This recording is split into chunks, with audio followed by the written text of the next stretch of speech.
Another day on the bull market. Are we in a bull market? This is the big question, guys. I see a lot of people that questioning this still, even though we went 40% up and therefore are technically in a bull market since the 20% mark. So let's have a look what the market have done today. As you can see here, the S&P 500 got about 1.9% positive, then Dow Jones 2% positive, and the Nasdaq 1.54%. Now we will go through all the news. We will also talk a little bit about what zombie companies means, and also I thought that we will have a look into what technically make a bull market, and if we are in one, and how long they are there for, and if we are in the bear market, how long they are there for, right? So all of this here in this stream, so make sure to thumb up, and we directly dive into it. So let's have a look. Beforehand, I have some company news for some companies that some of you are following, like for example Tesla, right? I forgot to mention that obviously, guys, smash your keyboard and let me know in the comments below where are you watching from and what is your thoughts about the market, so we can discuss in this live stream. So Tesla just brought a real banger out here, okay? Model S Long Range Plus is the first 400-mile electric vehicle. What does it mean? This means that Tesla cars can drive now a very, very long time before you need to put it for charging, and this is absolutely insane. You know, the PR team is saying it here very, very rightly. The freedom to travel anywhere is critical to Tesla's missions. They just have one mission, right? Since the introduction of our 265-mile Model S in 2012, we are continued to revisit our every aspect of the design to deliver the longest range and highest performance electric vehicles on the road. Starting today, all North American Model S Long Range Plus vehicles have an official EPA-rated range of 402 miles, representing a nearly 20% increase in range when compared to a 2019 model. And you know what I really like about Tesla, guys? What I really like about Tesla is, just let me hydrate here.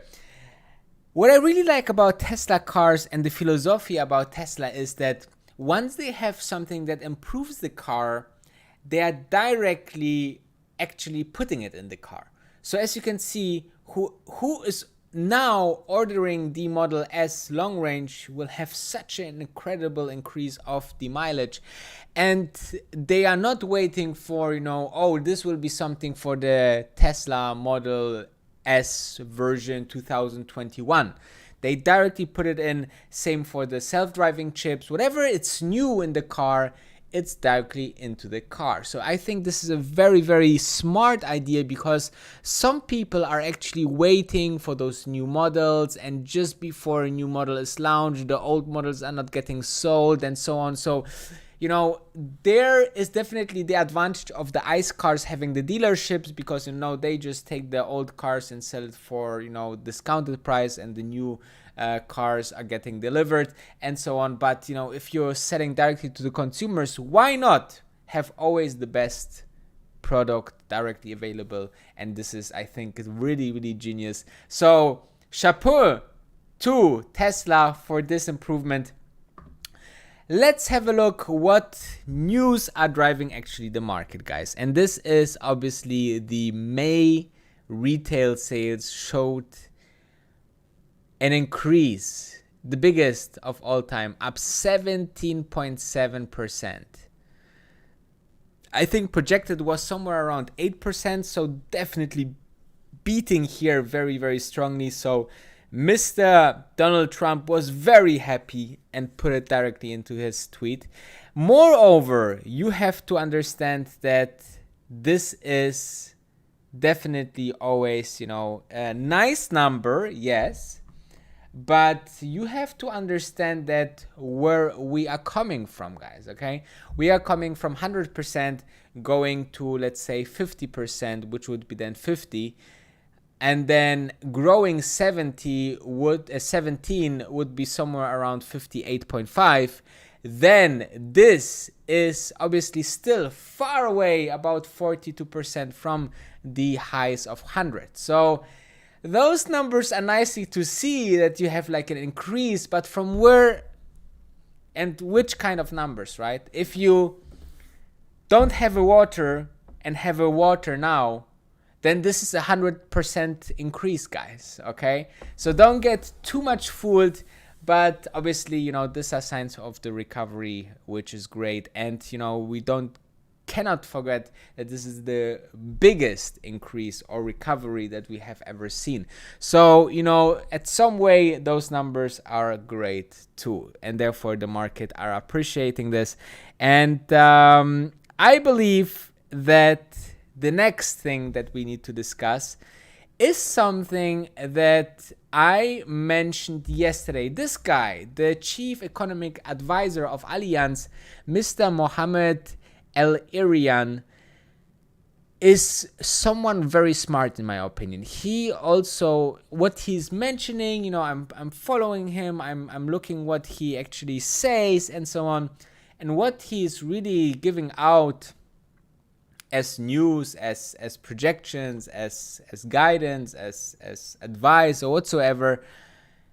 This is really smart, guys. And he also became quite, let's say, known because he was one of the first that actually, talked about the financial crisis and its problems, and he really saw the issues that was there in the market. And today he came out with something that is quite interesting, because he said we shouldn't be limited in our view only on zombie companies, which are companies which debt payments are exceeding the profit of the company, which is now the case because companies took a lot of debt with the cheap money, and now we have very difficult economical timings, so we don't have that much profit to cover those debt, but there's the Fed in the back. So somehow it's like keeping companies alive that maybe shouldn't be alive anymore. So therefore zombie companies.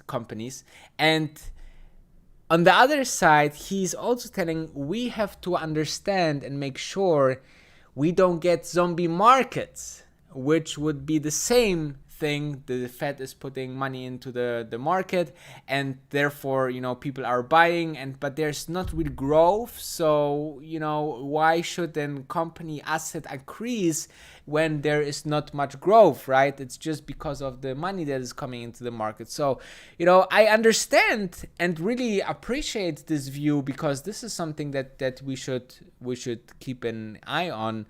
But I don't feel as of now we are at like really ridiculous amount of bubble territory or whatsoever. So I believe we are still cool. And so let's have a look into the next one.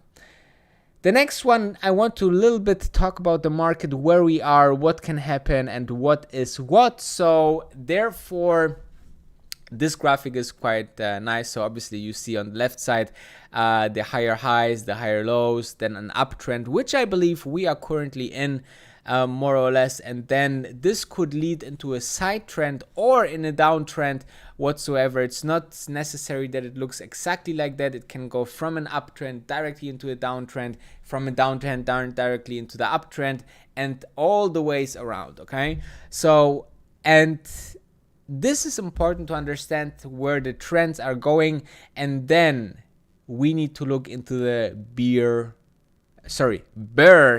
is something else, bear markets and bull markets. So as you can see, this is a quite interesting thing, because As you see, I'm just put this small piece out here. This was, let's say, a part of the, 2018, I would say, until 2000 level, so about 20 years, 2 decades.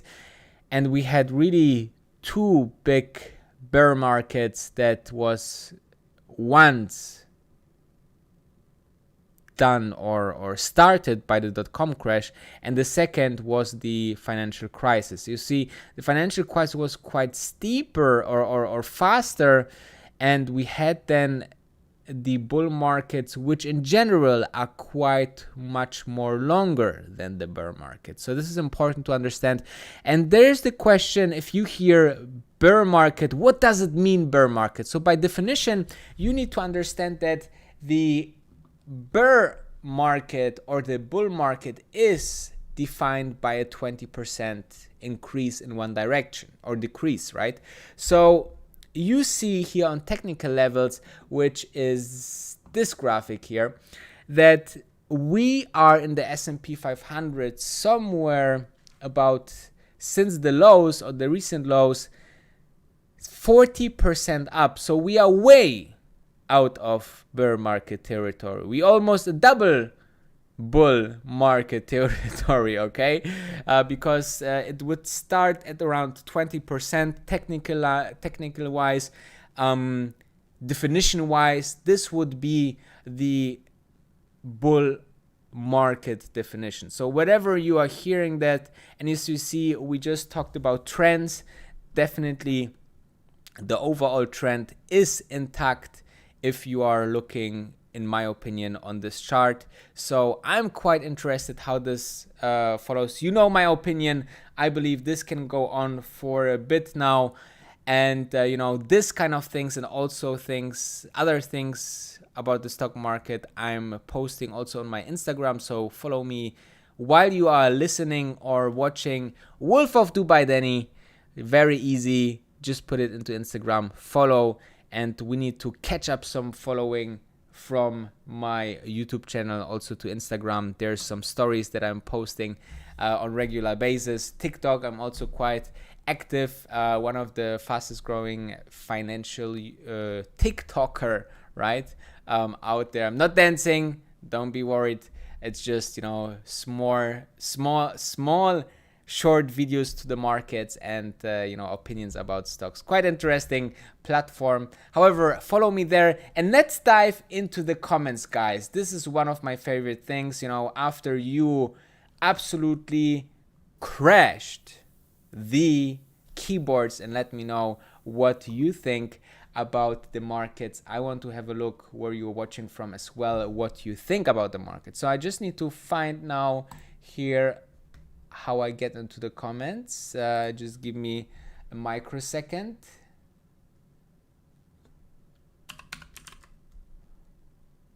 And we are almost, guys, at 9,000 subscribers, okay? So this is quite super interesting. And let me just put this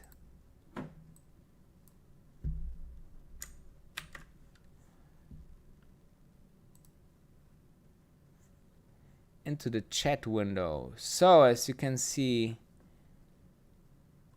there's quite some preparations here to give you the very best quality in streams. So here we go. Let's have a look. We have our member Mario, we have DRK, our regular, we have Mike, who's always asking me when I buy my stocks of Tesla back. Then we have Christoph, we have Joshua, Netherlands. Then let me have a look. What else? I need to scroll up a bit because Mike thinks that I'm underrated channel. Should be 50k subs by now. The beauty about it, and I think on what is today? Today is Tuesday. Tomorrow is Wednesday, and Thursday I'm posting a vlog, which is quite interesting. on my journey 1 year on YouTube. It will be a small surprise just for you guys to know here already in the chat, in the live stream. Something about the story, about me, about the channel, about the vision, about, you know, retiring by 30 and so on. So you can be quite, you know, forward looking to that. So Thursday, a very special vlog. And until then, I know it's quite challenging, but I hope we can cross the 9,000 something number, okay? I don't think we can make the 10,000 possible, but, you know, never say never. Especially in Dubai, we have here a saying, the impossible is possible, guys. So never underestimate your capabilities. So we have Los Angeles here. We have people from Vietnam, guys. Good morning to Vietnam. It must be very early in the morning. North Carolina, Virginia, Madrid, Luxembourg, Brazil, Brisbane, Bordeaux. We have Los Angeles, Bahrain, Austria, Canada, Luxembourg.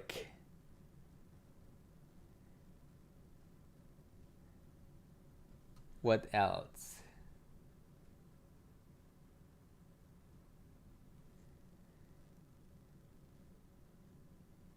Orange Beach sounds amazing in Alabama. Phoenix, Arizona, Frankfurt, Portugal, and Germany and UK. So again, super international, guys. Let me have a look what else we... Okay, so Joshua CV is asking for some book recommendations. I think that's quite interesting. This is something I can, you know, give you definitely for all of you. I think this is very important. Reading about investing, especially for some books, is quite interesting. So what I really like is the following books. Let me just pull it out here. It's Peter Lynch is one of the most successful hedge fund managers ever.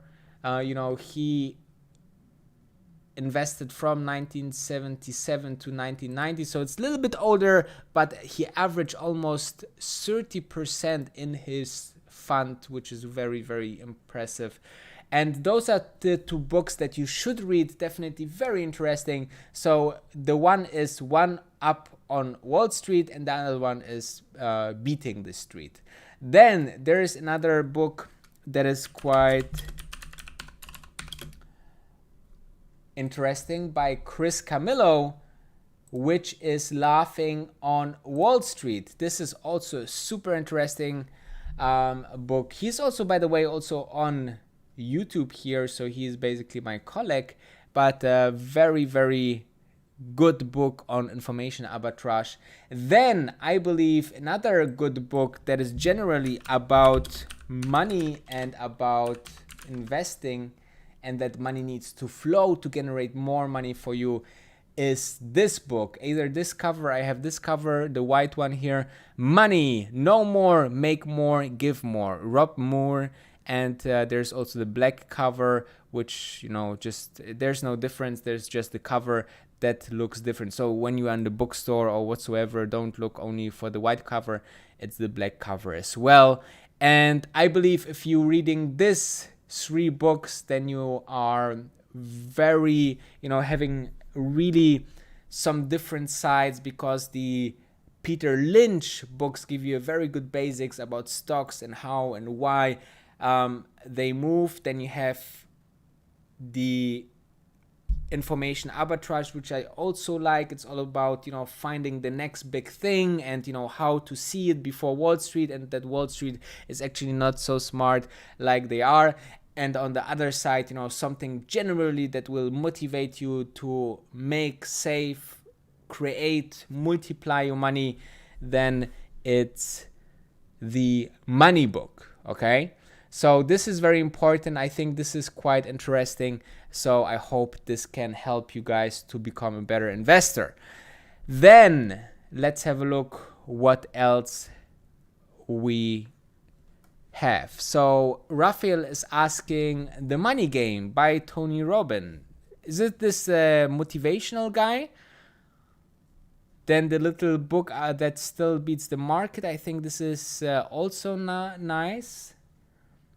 But if you are really thinking about, you know, 3 top books for me, it's those. Those are not that often recommended, I feel, the Peter Lynch, obviously, but otherwise, I believe, you know, these are still some insiders, which are really, really great to read as well. So super interesting. And what I also love to read is, you know, autobiographies by big guys, especially for companies that are investing, like, for example, the book about Elon Musk, other biographies about Uber and Airbnb. You know, I read this as well. It was also very interesting because, you know, people I really that want to change the world, and you understand how they think. You know, another book by another book about Even Spiegel is also very interesting, which is I think how to decline $1 billion or something like that. Even Spiegel book. Let me see. This is it. How to turn down $1 billion. The Snapchat story. Also very interesting. So, you know, you see where this is going. I still need to read the book by Richard Branson, which is, you know, I think he wrote already 3 or 4 books. So this is definitely one of the next books I will consume, guys. Okay. I thank you obviously also that you are watching daily my content, and I hope I can bring you definitely some value. And on the way to become #1 stock investing channel that we are becoming, this is a big promise, guys, we are getting wealthy. Okay, that's the goal here on Wolf of Dubai. Thank you very much for watching. Make sure to smash that like button, subscribe if you are new, because we are doing this on a crazy daily basis, even on weekends. So I highly appreciate that. Do this here. And I thank you and have a nice day, morning, afternoon, and see you tomorrow. Bye.